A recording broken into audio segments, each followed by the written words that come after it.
What's going on? It's Ed here from Clicks Geek, and I'm here with my buddy, Dustin Miller. What's up, What's Dustin? going on? What's going on, Ed? So Dustin is one of my PPC buddies. Dustin and I met probably, I don't know, 4, 5, 6 years ago, something like that.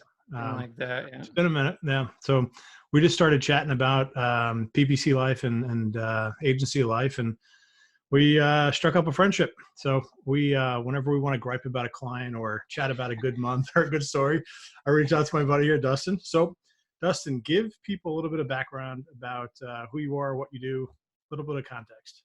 Yeah. So I'm Dustin. Obviously, I run the PPC Pros. We are I wouldn't say only e-commerce focused, but a lot of e-commerce focused PPC agency. We manage Google Ads campaigns, Facebook campaigns, Bing ads, YouTube. But mostly, I'd say the lion's share is going to be Google Ads, followed by Facebook at this point. So, we work with large clients spending, hundreds and hundreds of $1,000s a month, down to your local dentist or plumber. Not that I prefer those, really small clients, but that is who we've helped or who we help. We're a small team here in Fort Lauderdale, Florida, or that area, and just more focused on like quality of service versus quantity. And as you know, Ed, obviously we do some white label. A good chunk of our business is white label with other agencies. So, not an area we're looking to grow right now, but an area we've, kind of built our business on over the years as well. So, yeah. Cool. How'd you get into PPC? So it started off when I was in real estate, and I was a realtor, just a little guy trying to sell some houses, and so, I was doing SEO at the time. I was in Google Maps, Google Places at the time was out, and I was getting good reviews and all that. And so I was like, wait a minute, I'm trying to get my Google Maps listing ranked, because I know if I have good, or at least I thought, if I have good reviews, then people are going to be like, hey, let's go with this guy, because nobody else at the time really had reviews in my area, which is a, decent area in terms of like people's income and stuff. Right. They weren't really on top of that. They just thought they would just do branding and that would work. Okay. So I was like, wait a minute, I was doing maps and I was ranking pretty well. And then I noticed this thing called AdWords Express.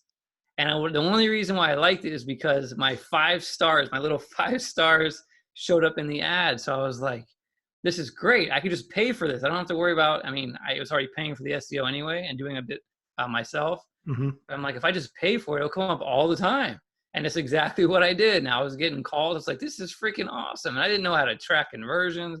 But I wasn't doing that much that it was coming from somewhere else. It was either SEO, my website, or Google Ads. So I did that, and I started doing it for other people on a smaller scale. And then around 2012, 13, I had my other previous business partners that we kind of collaborate on a big project, and then that's where it really kicked off to something bigger like it is today.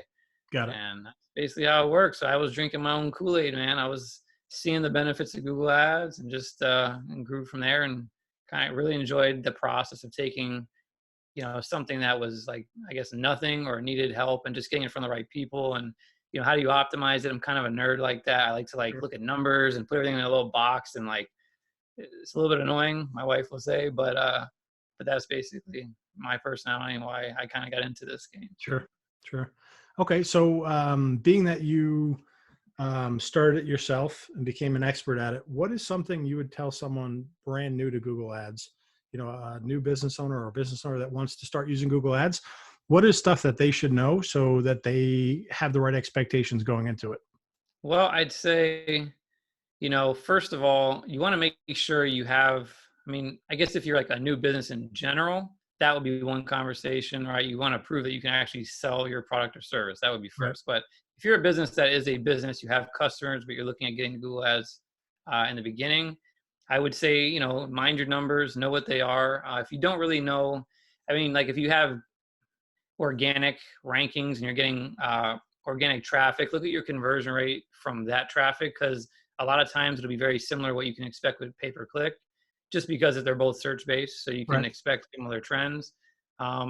So I say that because if you're new and you want to get an idea of what you're likely to convert at or what your cost per lead can be, you can look at what your conversion rate is, your traffic cost, and come up with a rough idea what your cost per lead will be, or your cost per sale. Sure. If you're getting organic sales. So I think in the beginning, it's good to have an idea of your numbers. If you don't have organic sales, you don't have a track record, then I would say it's good to just put a budget together of what you're willing to lose. Like if I were spending this money on Google Ads for the next 3 months and made $0 off it, I would be okay. Don't put your mortgage money up. Don't make your PPC guy think this has to work. If it doesn't, I'm going out of business. Because that's as a PPC person, it drives me crazy that, people put that kind of pressure on you. And it's like, if it doesn't work, I feel terrible. It keeps me up at night when I know somebody else is depending on me like that. And I mean, I guess that's my bad for taking them on, but I think it's just good to go into with a sober mind, realizing that it may or may not work out. At very least, you'll get some data. You probably get some sales or leads, and you'll learn what doesn't work a lot of times. So usually within the first 30 to up to 90 days, depending on the type of business you have a really good feel for whether or not you think Google Ads is going to work.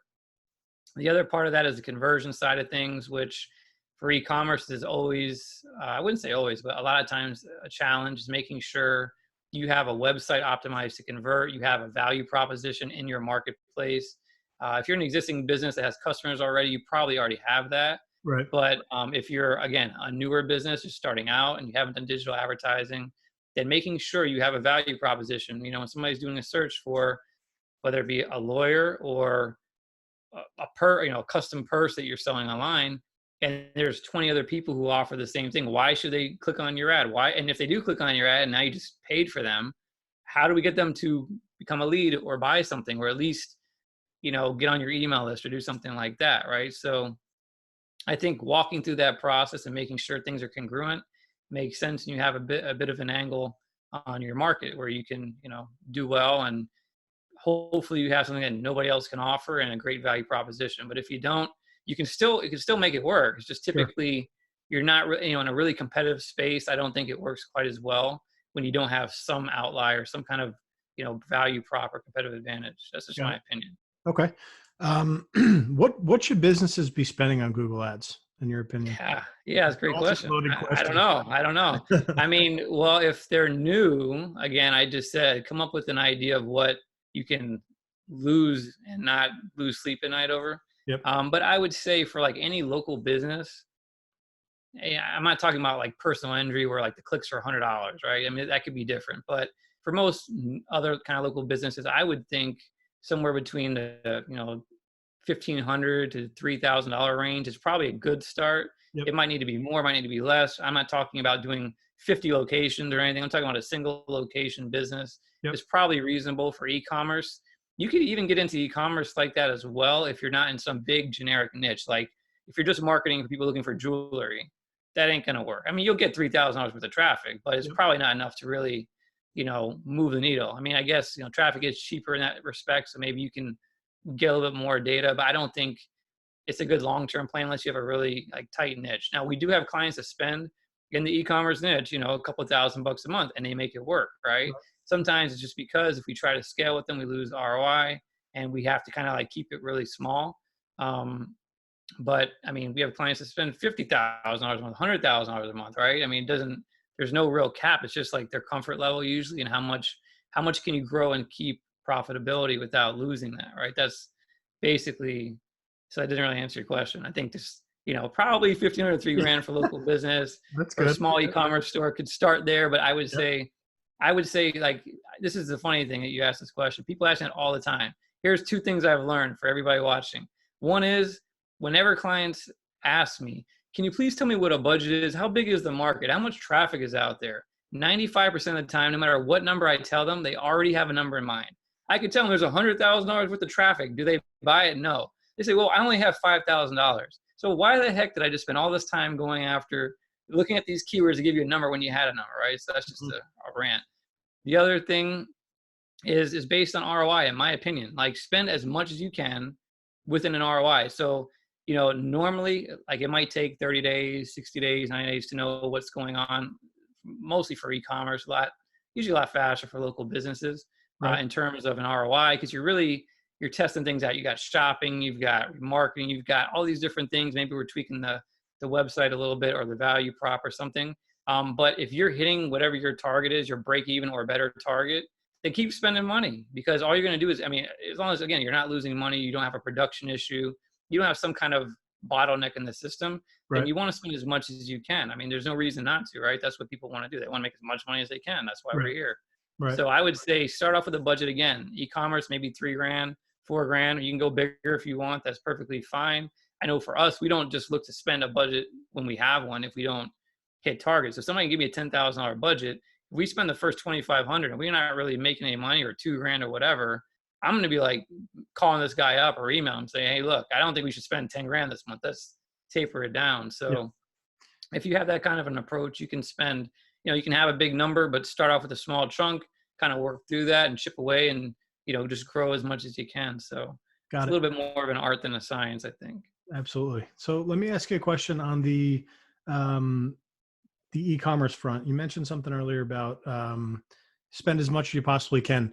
Do you find as you run successful campaigns with businesses and e-commerce campaigns specifically, that they run into some funding issues where they can't get inventory fast enough for the rate at which you could get their sales to accelerate? Is that something you run into? And if so, what do you recommend as a stopgap? Do they look for an investor? Do they look for lines of credit? What do you see as that, the difference maker there? Yeah, I mean, I'm not the merchant account specialist. I don't get into all those details with a lot of clients, but I mean, being aware of what the production cap is important. We do have people that run into that, and it could be manpower, like they can't answer the phone calls. It could be for I know you said e-commerce. For e-commerce, it could be that they can't produce the product fast enough, or even there, like we have some B2B clients where it's a lot of phone calls and live chats, and that could be a bottleneck, right? You're just answering questions about these very specific products, or they're very high ticket products that people don't want to just check out online. They want to talk to somebody. Right. So that could be a bottleneck. We do run into it sometimes when it comes to merchant account caps. Like I mentioned before this interview, we have that situation right now. I mean, the answer is just getting as many different merchant accounts you possibly can, get a line of credit if you can, kind of float those costs. For production, I mean, that's really up to them. Like maybe they're a startup who is just 3 people fulfilling these products. They need to get a team. Maybe they have a factory, but the factory can't keep up. Like there's a million other things I really can't get into. What I usually do is make sure if there is a production issue, we know about it so we can cap the spend where we can produce what's needed to be done. I'm sorry, not what's needed to be done, but what we can actually sell through without any issue. And at that point, usually we'll also look to scale the CPA back. So we'll try to get more profitable, right? So if we can spend 10 grand a week, but we can only fulfill at 5 grand a week, then we'll try to get, as much sales within that 5 grand as cheap as possible, if that makes sense, right? That's what we do, because what I found is when you have a really big market, a lot of times you can get the traffic for less than you think, which is like being off the first page, still get traffic, still make sales. And a lot of people don't realize that. So that's just one way we try to handle it for the client, but really it's kind of up to them to handle their own production issues, just keep us in the loop. Okay. So let's stick right on the e-commerce front. Who is, what types of stores is Google Ads right for from an e-commerce perspective? That's a great question. Well, I'll give you my opinion on who I like to work. I mean, I think it could probably work for anybody as long as the profit margins make sense for the traffic costs, right? And that, that's this whole thing of itself, right? And it doesn't have to be like the first sale. It could be lifetime value. What's the lifetime value worth based on the traffic cost and your conversion rate? So the ones I think we have the worst success with, I guess, are ones that require stores that are very low ticket items or very low profit margin. So like drop shipping, that typically for me, for what we do as an agency, I don't take on drop shipping clients because usually the margins are so low. And a lot of times the products are not unique enough. I mean, if they were unique, then that would be fine. I think it would be great because then it wouldn't be the same thing. But when you buy the same thing, a lot of other people can buy. Sure. And when you do a search on Google, they have the same product there from X number of people at better pricing. That typically won't work, right? In my opinion, it doesn't work. The ones that also can be a little bit challenging are things that are a little bit more abstract, in my opinion. So they could be like, if you sell shirts, right? I don't mean like shirts that have a theme to it where somebody would type in, excuse me, Star Wars shirts, right? And you could have that market, that would be one thing. But if you just sell generic shirts that are like, they're fashionable, but it's like a woman's flowery tank top, that there could be 50 million other ones. I'm sure people can make money with that. For us, it's just very difficult to stand out in the market without having like a way. I guess the key is like for Google ads anyway, how would somebody search for what you have and hopefully not either have a mixed intent? Like if somebody typed in a woman's t-shirt, who the heck knows what they're looking for, right? That's mixed intent. It could be a tank top, it could be a basketball shirt, it could be a formal shirt, right? It's very generic. So Right. that's an extreme example, but if you have something that's not very specific, it makes it a little bit more challenging. It can work, it just takes some more time. Or for people who, again, have like a really small, like low ticket item that maybe doesn't have a recurring side to it or a good lifetime value. I mean, those are ones that could be quite difficult. Now you can fix all that with good traffic costs, like really low cost and decent conversion, but will it ever really grow? I don't know. And that's kind of where we go back into this conversation of new businesses or getting started. You don't really know until you get some data and you kind of figure it out, you know? So I would say low ticket, very generic, very nebulous, you know, things that are just kind of like dime a dozen. Things that require, things that, I mean, this is kind of interesting. Things that don't have already any search intent or search volume, I should say, can be a challenge too. You bring something new to market that nobody's ever heard of. And so you're forced to go after basically audience targeting, if you look at it that way. Yeah, they might be searching some keywords around it, but maybe you have a new, I don't know, Forex product or a new type of gadget nobody's ever heard of. So how do you get awareness? I think Facebook's great for that, first of all, but for Google search, it can be challenging because nobody's really looking for it. So now you're going after people who might be looking for similar things. You try display, and that you end up with like a mile wide list of keywords and initiatives that are an inch deep. You know, that's a bit of a challenge because you got to spend money on all these initiatives. You don't know what's going to work at first. Yep. And that can be a little bit tough. So yeah. That makes complete sense. That's like a Snuggie, for example. No one knew what the heck that was. You know, like the snuggle blanket, or whatever the hell it was called. Yeah, the Snuggie. Yeah, there was no keyword message to market match for that back in the day before a Snuggie was a Snuggie. So if people were typing in blanket, then you'd have to try to sell them a Snuggie, and they'd look at you like, what are you talking about?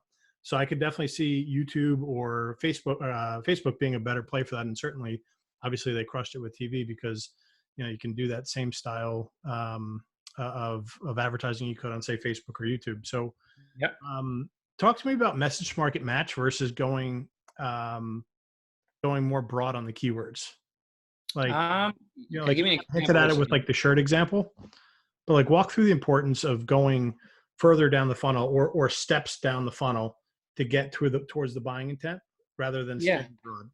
Yeah, I mean, so the way I like to look at it is kind of like, well, it's like a funnel basically, right? You want to go after your low-hanging fruit.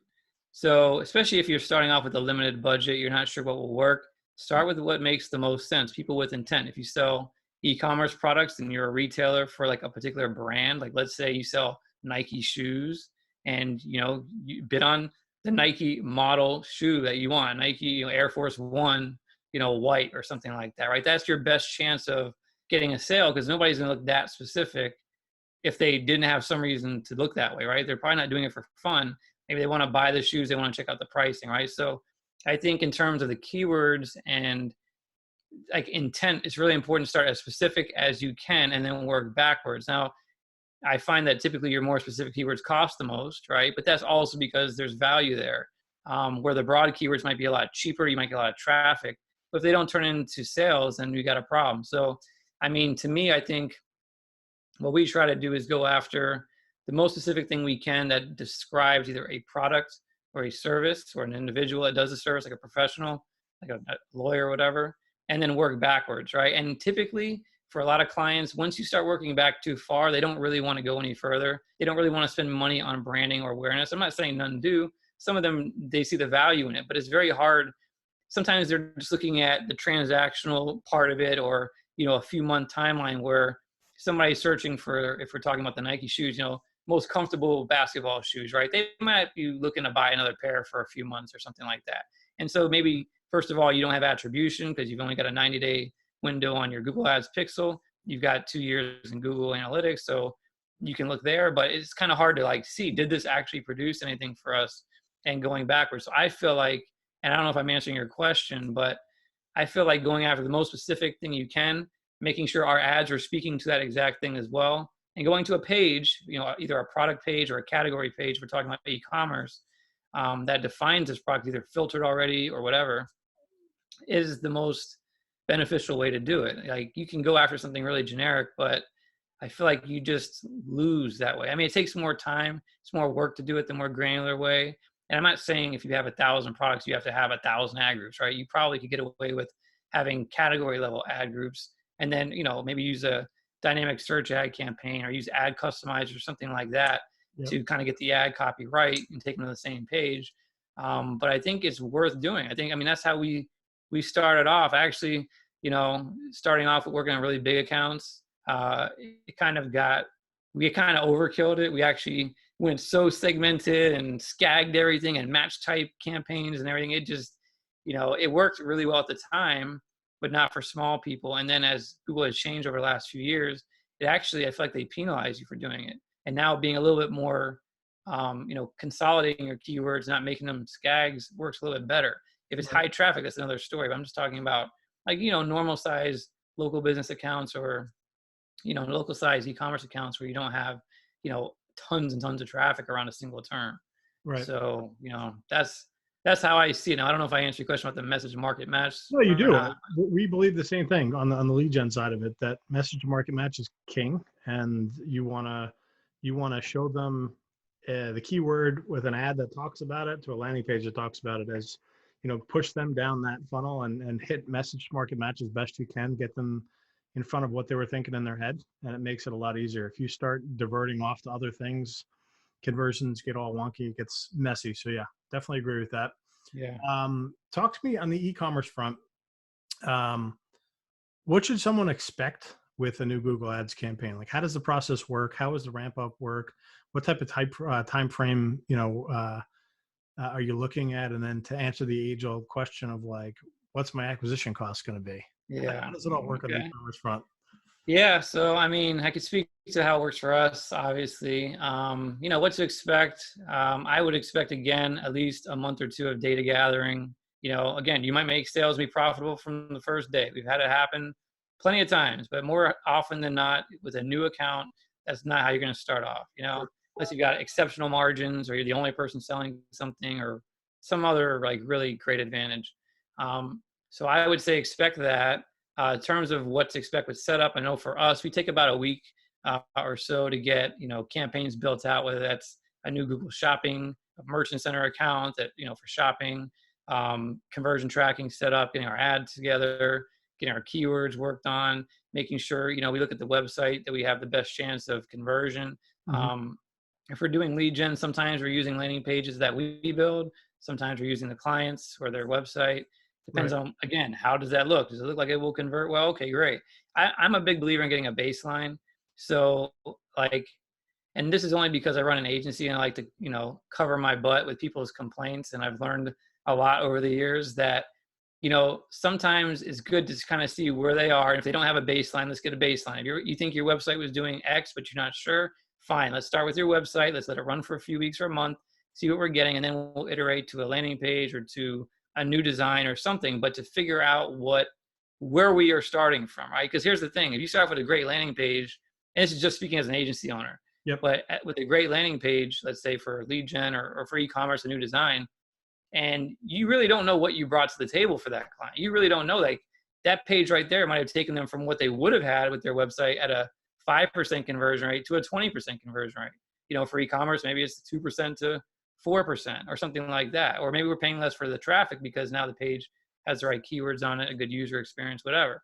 So personally, I like to know the value we're bringing to the table, because that becomes your baseline. The improvement you just gave from all that effort, right, is now the baseline you have to beat in order to do a better job in people's eyes, right? So, and it doesn't mean that I wouldn't do something that I think is great for them right out of the gate, but I like to know where we are. And if it's going to take a few weeks or whatever to develop a page or come up with ideas or whatever, then I'll just say, look, let's just get started with what we have. If I think it's, good enough, it has a good chance. And then we'll just have a plan to use Google Experiments, iterate to something different from there. But so yeah, going back to your question, usually it's about a week. The first 30 days or so, the way we work, we try to keep, we're updating clients every week, sometimes more often, let them know what's going on. Then we'll go to like a bi-monthly or bi-weekly or monthly update. And I'm not talking about reporting. I'm talking about like an actual kind of, here's what's going on, here's what's working, what isn't, what we're doing next. Yep. And just keep an eye. We're in there checking negatives all the time, bids, making sure not falling off the page, looking for any, negatives we didn't think about when we were doing our research. Any ads that seem to be doing exceptionally well or not well, making sure our tracking is all working the way it's supposed to. And usually we'll see over the first 2 to 4 weeks or so, we'll kind of find that groove where things start to stabilize. Either you've gotten rid of campaigns, you've added new campaigns, you've pivoted, sometimes once or twice, and you get a good feel. So coming into month 2, you typically have some decent data to work off of that you've either optimized for or you're about to. And then, month 2 to 3 is where you can kind of start seeing some real progress. Sometimes you got to, again, when there's not like an awareness of things, or your only awareness is bidding on your competitor's name because they've got something that, you've never proven, it could take a little longer. It could take, more because you don't really know what the message to market match needs to be, right? There's not a market to match the message to, right? So Sure. in those instances, it could be a little longer, but that's kind of the way we've seen it go and what to expect, in my opinion. So just like first month, expect a lot of communication, a lot of potential pivoting and all that fun stuff. And month 2, it dies down to where it's a little bit more manageable. And then coming into month 3 and 4, typically you have a plan, you're working off what you learned in the first few months, and it becomes a little bit more of a stable account. Or if it just doesn't work at all, then maybe you just call it quits, Got it. How long do you say to give it to somebody? Like how long do they in their mind commit from a cash flow perspective to a new Google Ads campaign before they pull a plug on it? I mean, so we have a 3-month minimum agreement with somebody. So if somebody won't commit to having 3 months of, like I said in the beginning, potentially not making anything, then we won't really work with them. And my goal wouldn't be to like keep somebody who's just losing money hand over fist paying me for 3 months. I would just tell them to stop personally. I don't even go there. But if you're not even willing to give it that commitment, or, Right. Look at the signs of life, hey, this part is working, but these parts are not working, we can expand on that. I would say I'm telling them like I tell you, like the first month or so, it could be a wash. We'll get some data, and month 2, we'll get, I'm basically explaining to you kind of what I would tell them, Right. for the most part. And I would just say, give it at least a good 30 days. For the first 30 days, just don't expect anything, right? And from there, 31 to 60, expect something. And then from 90 on, expect, if it ain't working by then, it may not work at all. Or we may have to like really change what's going to work. Maybe this one piece will work, but nothing else. Okay, then, scrap everything else, stick with what's working, right? It could just be shopping, could just be remarketing, could just be one product versus the 50 other categories you have, right? And just stick with that. So I think that for sure in 90 days. I mean, unless, Yep. again, they're changing something dramatically, and that's something we can't control, but like offers or the price point or something like that. Right. You hit on something just now. You said remarketing. Talk to me about the importance of remarketing for an e-commerce campaign. So I think it's important because now I can tell you, there's actually something I've been talking with my team about, is actually increasing what we do from a remarketing perspective, and just, that whole process and game plan there. But it's important because, some of our clients have like a week-long or 2-week-long sales cycle.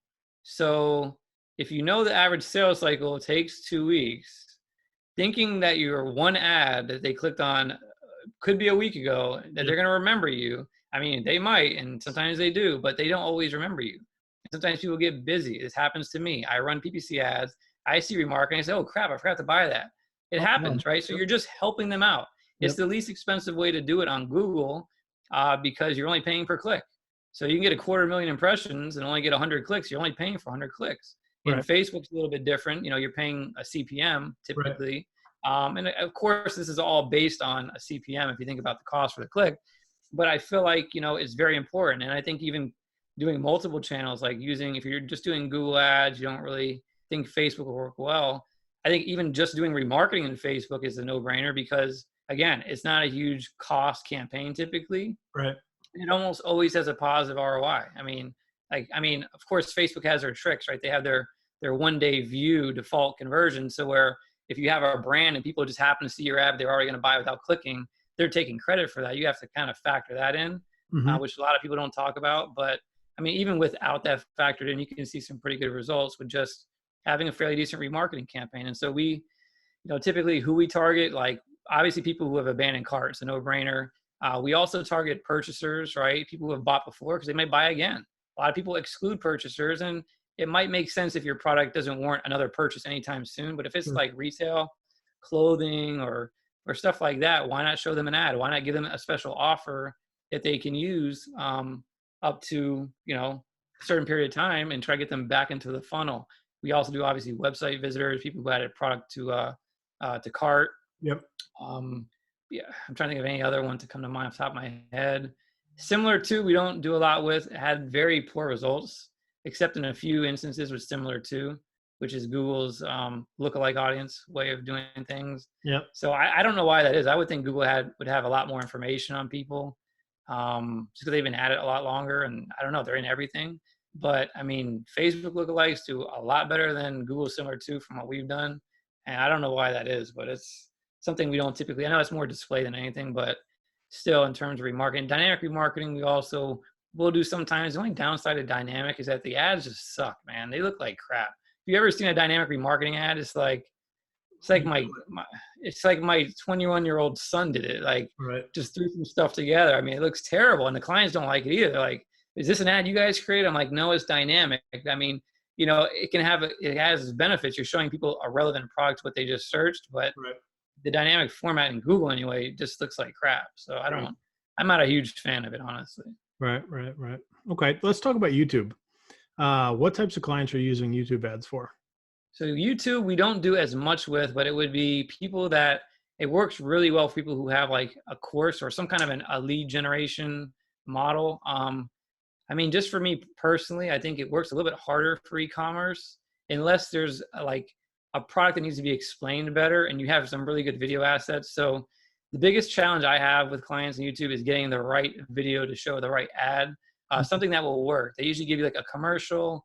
And I mean, I don't think that always works so well, especially if we're talking about like a professional service. It's great to just get, like we're doing now, behind a camera, talk to people, kind of like, if you're a lawyer and you're speaking about a particular, traffic accident law or something, then go after people who are looking up stuff on YouTube about traffic accidents or laws or things related to that. Help them, right? So for what we do with YouTube, it's really all dependent on creative, or we won't really do it for people. So if they don't have the means to do the creative, or it's not good, I mean, sometimes we'll just do it to see how it goes, but a lot of times we don't have the success there. But I think for us as people who are lead generation based, it's a lot easier to get people to go from a video to just doing a really quick action sometimes than it is to get them to go all the way through a sales funnel and buy. I'm sure there's people that will disagree with me, and maybe we're just not doing it right in that respect. But I just think a lot of it has to do with the message to market match, right? And the call to action, right? What is the call to action right here?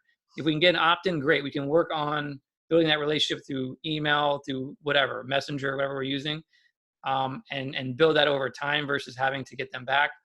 Like intro courses are great. Lead magnets are great to do that. Stuff like that, I think works a lot better than, here's this $5,000 product you should buy, Right. and a crappy video that just shows you the product, spinning around, or some person in China holding it up. No offense, people in China, but I'm talking about people that are drop shipping, whatever, don't have their own image assets and stuff like that, or video assets. I don't think that does very well, but it's just like having a bad ad, right? I mean, it's not really the people's fault. It's not the traffic problem. It's more of a kind of a disconnect problem. So, again, that's what we try to do in YouTube where it makes sense for people. Cool. What do you think the future of Google ads and Facebook ads looks like in the next 12 months, 24 months, 36 months? Just throw something out there, some future predictions. It's interesting. This is a kind of a rant, not a long one, but for Google specifically, man, I don't know if you've seen this, but they have been trying to reach out to customers directly. Correct. Yep. And agency owners a lot. And it's a little shady. I feel like in one instance, they actually threatened to go to the client directly if we didn't schedule a meeting with them.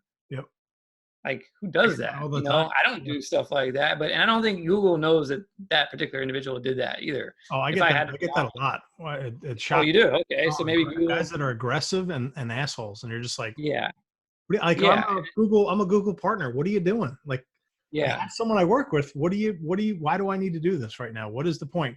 All right. Yeah. Well, just letting you know, if you don't respond to me, I'm going to call the client and deal direct with them. Like, okay, good luck with that. Yeah. But it's kind of a little undermining considering we're in your partner program. So it's strange, but I think there's a big disconnect between people, account reps in there that have been assigned an account and they have a protocol or, A quota. numbers that they've got to hit. Yeah. So I don't know.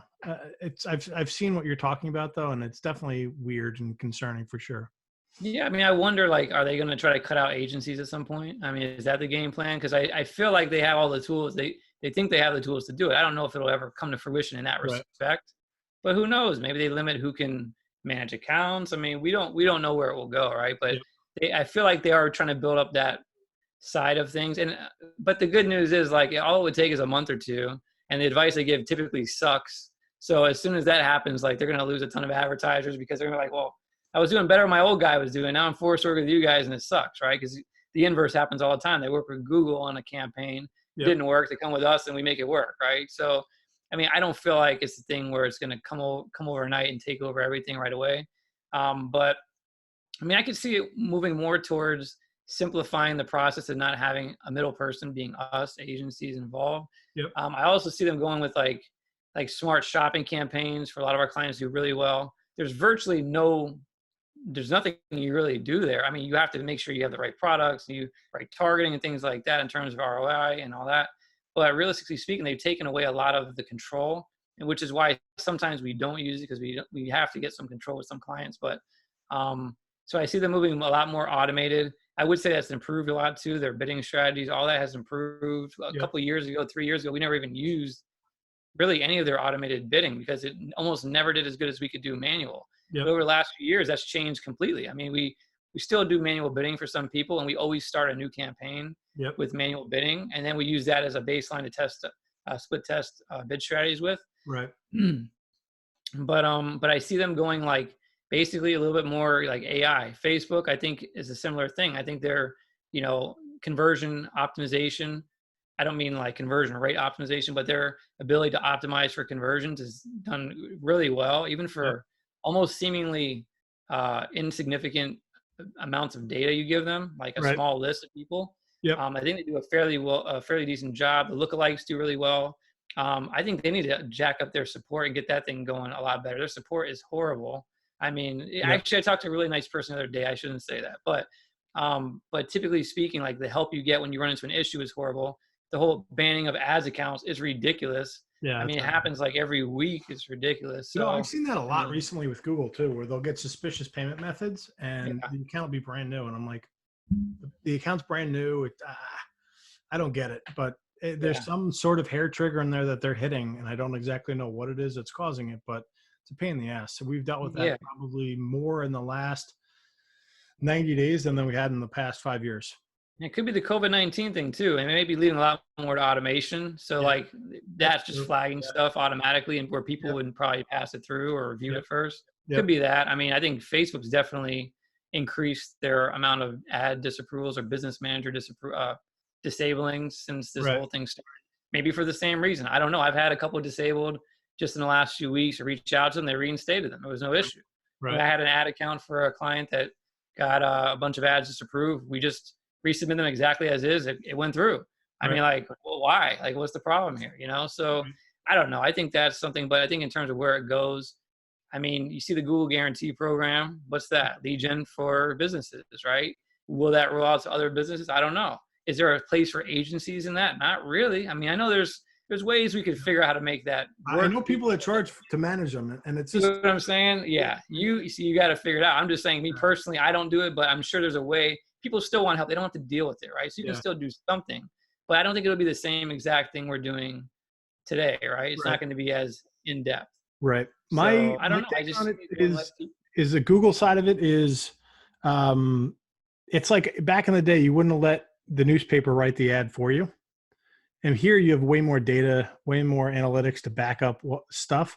But at the end of the day, my thing that I say is that Google looks at your ad budget as revenue and commissions, not as your ad budget. Yeah. So you're misaligned with, you want performance out of your ad budget, they want more ad budget. Yeah. And the alignment there is usually out of whack, and they're not working on your landing page, they're not working on your store.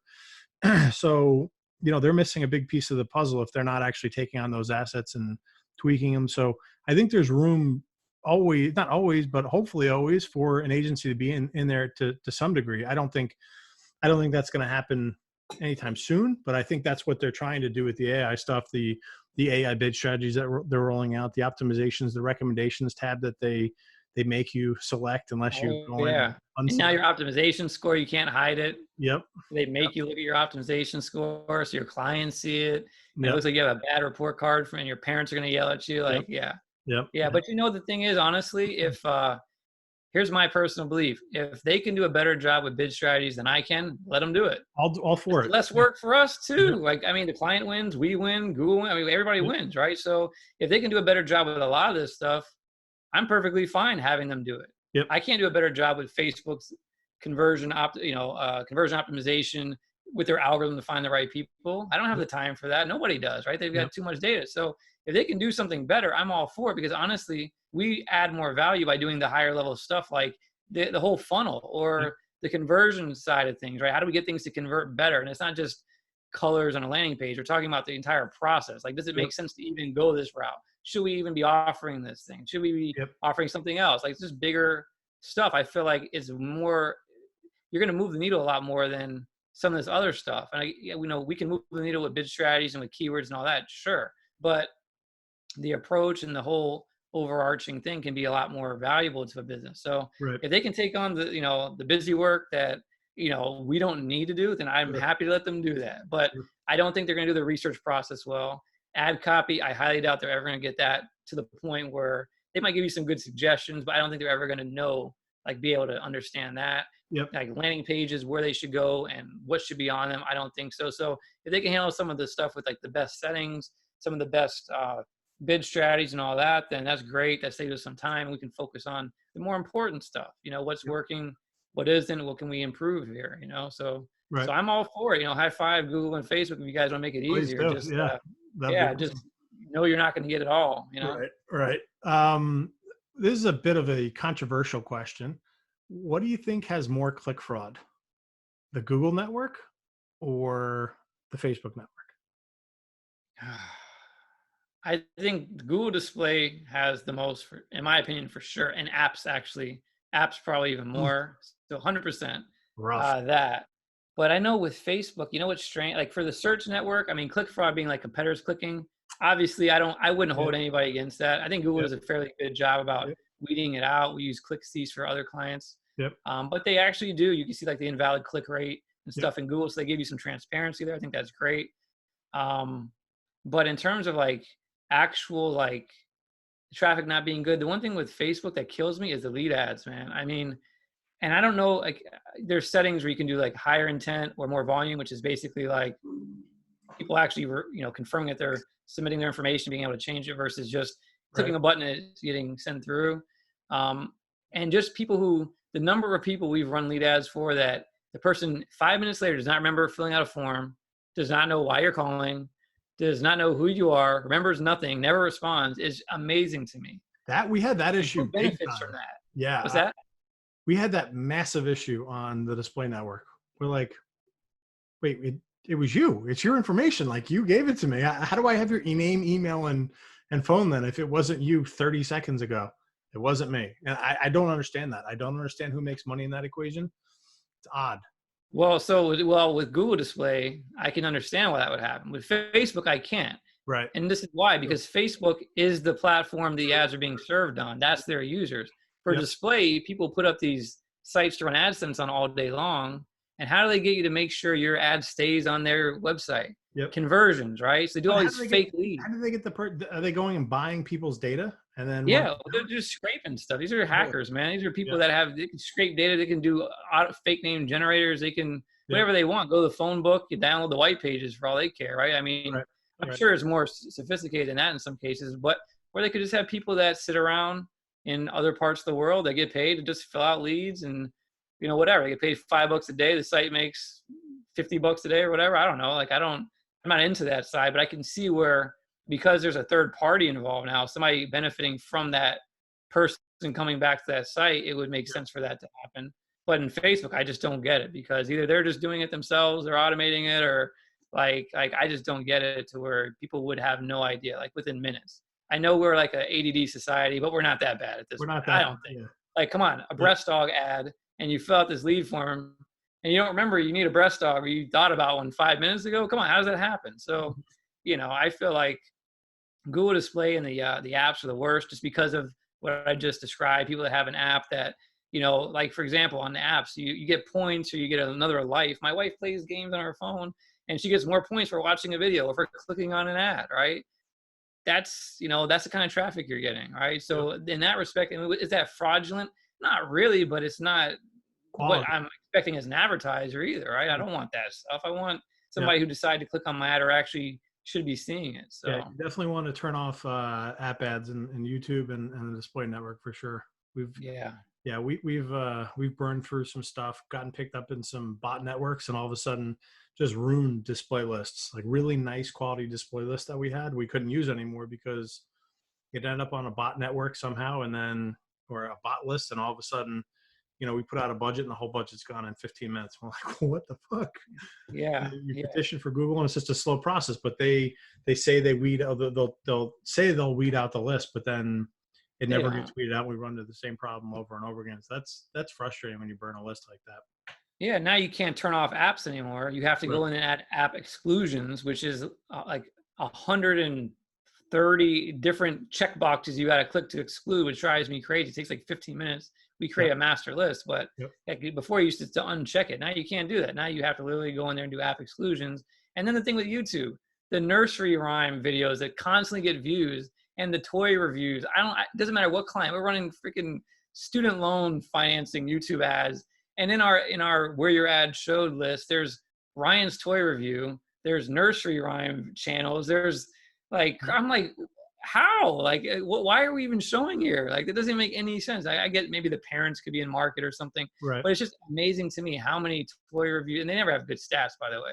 How many of these things show up? So we have to exclude all this stuff too. It's just like insane what they'll do if you let them just run with it, So Right. Yeah.